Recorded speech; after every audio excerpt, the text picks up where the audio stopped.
Good morning class 7th। SST में हम civics का एक चैप्टर कर रहे हैं जो है chapter number 3, fundamental rights, fundamental duties and directive principles, है ना। कल हम इसमें से कौन सा कर रहे थे? फंडामेंटल राइट्स के बारे में कल हमने किया, है ना।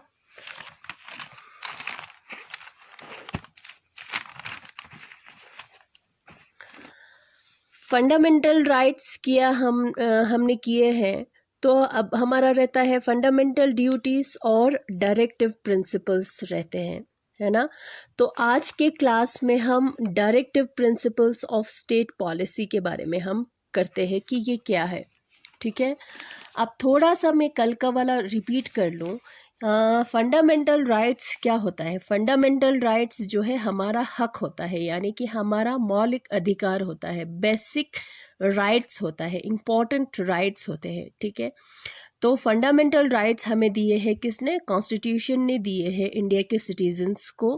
कितने फंडामेंटल राइट्स दिए हैं? 6 फंडामेंटल राइट्स दिए हैं। और वो कौन कौन सा है? Right to equality, right to freedom, right against exploitation, right to freedom of religion, cultural and educational rights and right to constitutional remedies, ठीक है। ये हमने कल किया था कि ये क्या क्या होता है, इसमें क्या क्या इंक्लूड है, ठीक है। तो आज हम directive principles of state policy के बारे में करते हैं। Directive principles of state policy, जिसको DPSP भी बोलते हैं, directive principle of state policy, ठीक है। Our constitution makers were aware that achievement of political freedom alone was not enough. हमारे कॉन्स्टिट्यूशन मेकर्स को ये पता था, उनको ये अच्छे से पता था कि सिर्फ खाली पॉलिटिकल फ्रीडम मिलना जो है काफ़ी नहीं है, ठीक है। कॉन्स्टिट्यूशन मेकर्स वो होते हैं जिन्होंने संविधान बनाया था, है ना। तो उनको ये अच्छी तरह से पता था कि लोगों को सिर्फ पॉलिटिकल फ्रीडम मिलना जो है वो काफ़ी नहीं है। जैसे कि इंडिया को आज़ादी मिले थे कब? 15 अगस्त 1947 को। 47 को मिला था। अब उसके बाद जो है सबसे पहले जो है उसमें क्या चेंजेस क्या आया था? उसमें एक हुआ था जो लोगों को मिला था हक, वो क्या था? राइट टू वोट, है ना। राइट टू क्या था? वोट। वोट देने का हक मिला था लोगों को पहली बार, ठीक है। जब ब्रिटिश अंग्रेज़ों से जब वो आज़ाद हो गए, जब वो छूट गए, तो फिर सबसे पहले जो है उनको हक मिला था, वो था राइट टू वोट, ठीक है। अब हमारे कॉन्स्टिट्यूशन मेकर्स को ये पता था, उनको अच्छी तरह से पता था कि सिर्फ पॉलिटिकल फ्रीडम यानी कि राइट टू वोट मिलना जो है काफ़ी नहीं है ना। अगर जब सोसाइटी में जब इकोनॉमिक इनइक्वालिटीज़ नहीं रहेंगे, सोशल डिस्क्रिमिनेशन नहीं रहेंगे, पॉवर्टी नहीं रहेंगे, इलिटरेसी नहीं रहेंगे या अनएम्प्लॉयमेंट नहीं रहेंगे, तभी सोसाइटी में प्रॉस्पेरिटी होंगे, सक्सेस होंगे, समृद्धि आएंगे। समझ में आया? क्योंकि सोसाइटी में उस टाइम क्या था कि इकोनॉमिक इनइक्वालिटीज़ बहुत ज़्यादा था। कोई बहुत ज़्यादा अमीर था, कोई बहुत ज़्यादा गरीब था, वो हो गया इकोनॉमिक इनइक्वालिटीज़, ठीक है। सोसाइटी में डिस्क्रिमिनेशन बहुत ज़्यादा होता था, भेदभाव बहुत ज़्यादा होता था सोसाइटी में, कास्ट को लेकर, रिलीजन को लेकर या कलर को लेकर, ठीक है।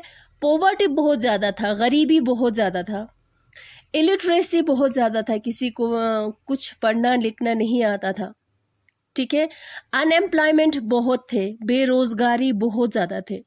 जब ये सारा अगर जब ख़त्म हो जाएगा, तभी आएंगे प्रॉस्पेरिटी, तभी सक्सेस होंगे हम, तभी समृद्धि आएंगे। ये किसने बोला?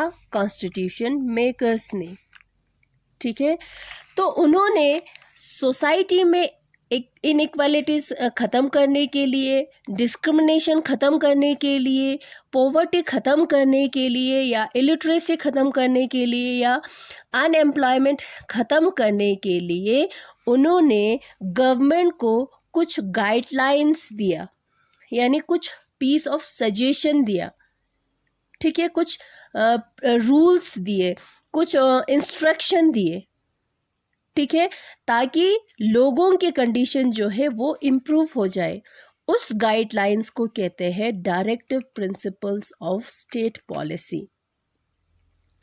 और ये जो है डायरेक्शन है, गाइडलाइंस है, जो किसने दिया है? कॉन्स्टिट्यूशन ने दिया है। किसको दिया है? गवर्नमेंट को दिया है, ठीक है। गवर्नमेंट कहाँ कहाँ पे है? सेंट्रल गवर्नमेंट भी है, सेंट्रल लेवल पे भी गवर्नमेंट है, और स्टेट लेवल पे भी गवर्नमेंट है। तो कॉन्स्टिट्यूशन ने ये बोला कि गवर्नमेंट जब भी कोई पॉलिसी करते हैं, जब भी कोई कानून बनाते हैं, तो इस गाइडलाइंस को ध्यान में रखना चाहिए, ठीक है। ये उनका सुझाव है, ठीक है। तो इन गाइडलाइंस को ध्यान में रखना ज़रूरी है, ताकि सोसाइटी में जो भी ये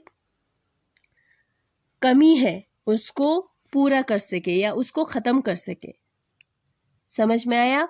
और ये जो इसी गाइडलाइंस को, इसी इंस्ट्रक्शंस को कहते हैं directive principles of state policy, जो कॉन्स्टिट्यूशन ने दिया है। किसको? गवर्नमेंट को। कौन से गवर्नमेंट को? सेंट्रल गवर्नमेंट और स्टेट गवर्नमेंट को, ठीक है।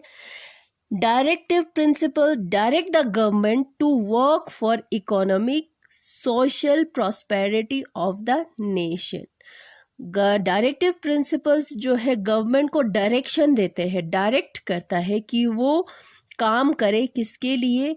इकोनॉमिक और सोशल प्रॉस्पेरिटी के लिए, अच्छाई के लिए। लोगों की इकोनॉमिक कंडीशन जो है वो इम्प्रूव हो, लोगों की सोशल कंडीशन जो है वो इम्प्रूव हो, इसलिए डायरेक्ट करते हैं। समझ में आया? गाइड करते हैं, यानी कि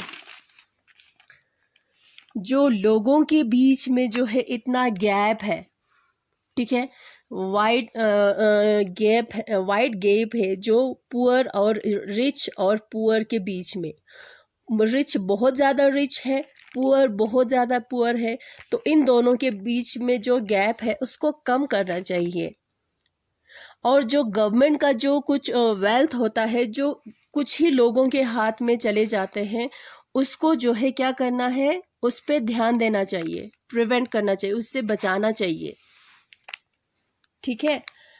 तो ये क्या है? डायरेक्शन है, जो क्या किसने दिया है? कॉन्स्टिट्यूशन ने दिया है सेंटर और स्टेट गवर्नमेंट को, ठीक है। डायरेक्टिव प्रिंसिपल्स ये डिमांड करते हैं, ये मांग करते हैं, क्या मांग करते हैं?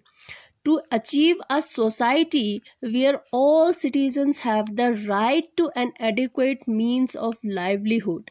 कोई ऐसा सोसाइटी हो जहाँ पे सारे लोगों को जो है सारे लोगों की जो रोजी रोटी जो है वो सेटिस्फैक्ट्री होना चाहिए, अच्छा होना चाहिए, एडिक्वेट होना चाहिए, जिससे उसके फैमिली के जो बेसिक ज़रूरतें जो है उसको पूरा कर सके।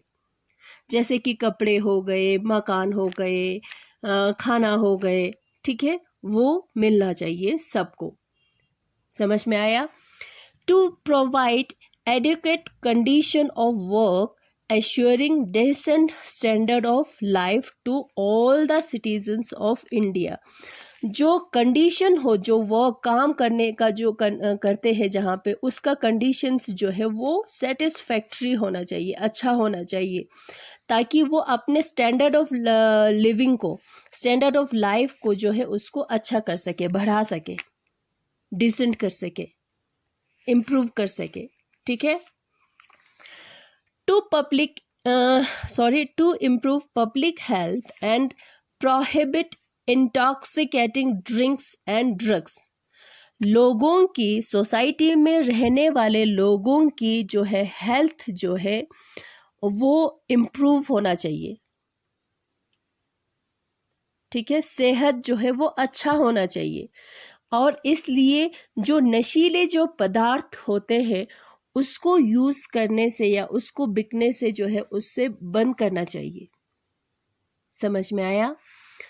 To achieve free and compulsory education for all children up to the age of 14 years. 14 years तक के बच्चों को 14 years तक के बच्चों का जो एजुकेशन जो है, जो पढ़ाई जो है, वो एक तो फ्री होना चाहिए या एक तो कंपलसरी होना चाहिए, ज़रूरी होना चाहिए। कोई भी बच्चा जो है इस अधिकार से छूटना नहीं चाहिए। ठीक है? Equal pay for equal work for both man and women. Man and women जो है, औरत और मर्द जो है, कोई फैक्ट्री में काम करता है, काम दोनों सेम करता है, तो फिर दोनों का सेम पे भी होना चाहिए, सैलरी भी दोनों का सेम होना चाहिए। ऐसा नहीं है कि लड़की सोच के उसको कम दे। ठीक है? तो इक्वल होना चाहिए पे। To protect the interest of weaker section of society, specially schedule caste, schedule tribe. ठीक है? जो सोसाइटी में कुछ वीकर सेक्शंस होते हैं, वीकर सेक्शन के लोग होते हैं, जैसे कि शेड्यूल कास्ट हो गया, शेड्यूल ट्राइब हो गया, जो बैकवर्ड क्लास भी कहते हैं, तो उनके इंटरेस्ट को भी प्रोटेक्ट करना चाहिए। उनके लिए भी कोई पॉलिसीज जो है वो करना चाहिए। ठीक है? To promote and develop the institution of Panchayati Raj. ठीक है? पंचायती राज सिस्टम होता है, जो पंचायत सिस्टम होता है, जो ग्रास रूट लेवल का गवर्नमेंट होता है, जो गांव के लेवल का जो गवर्नमेंट होता है, जो पंचायती राज जो होता है, इसको इनकरेज करना चाहिए, अच्छा करना चाहिए। ठीक है? बढ़ावा देना चाहिए इनको। ठीक है? ताकि ये पंचायती राज जो है गांव में रहने वाले लोगों के हेल्थ के लिए काम कर सके, एनिमल हस्बेंड्री के लिए काम कर सके, जो एनिमल्स का जो स्लॉटर्स होता है, जो मारते हैं, काउस हो या दूसरे जो दूध देते हो, ऐसे जानवरों को मारते हैं, उसको प्रिवेंट करना चाहिए, उसको बचाना चाहिए। ऐसा गलत है। समझ में आया? To promote handicraft and cottage industries, जो स्मॉल स्केल इंडस्ट्रीज होता है, हैंडीक्राफ्ट हो गया हो, कॉटेज इंडस्ट्रीज हो, जहाँ पे फ्यू लोग जो है वहाँ पे काम करते हैं। ठीक है? उसको क्या करना चाहिए? इनकरेज करना चाहिए, प्रमोट करना चाहिए, उनको भी बढ़ावा देना चाहिए। ठीक है? To promote international peace and security, international peace, शांति होना चाहिए, सिक्योर होना चाहिए, किसी का कहीं से कोई ख़तरा नहीं होना चाहिए। और ये सारा क्या है? गाइडलाइंस है। ठीक है? इंस्ट्रक्शंस है, जो किसने दिया है? कॉन्स्टिट्यूशन ने दिया है। और किसको दिया है? गवर्नमेंट को दिया है। और कॉन्स्टिट्यूशन, संविधान जो है, ये कहता है कि जब भी कोई गवर्नमेंट पॉलिसी करते हैं, कोई कानून बनाते हैं या कोई काम करते हैं लोगों के लिए, तो इन गाइडलाइंस को, इन बातों को ध्यान में रखना ज़रूरी है, ताकि सोसाइटी में क्या हो जाए, जो इनइक्वालिटीज़ है, इकोनॉमिक को लेकर, सोशल को लेकर, या जो इलिटरेसी है, वो सारा कम हो जाए या मिट जाए या ख़त्म हो जाए। समझ में आया?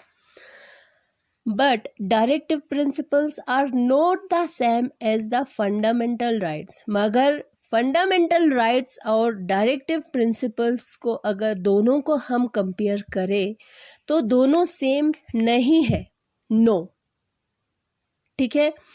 One can go to the court if fundamental rights are denied. मैंने आप लोगों को कल ये बोला था कि फंडामेंटल जो हमारा सिक्स्थ है, नंबर 6 है, वो है राइट टू कॉन्स्टिट्यूशनल रेमेडीज।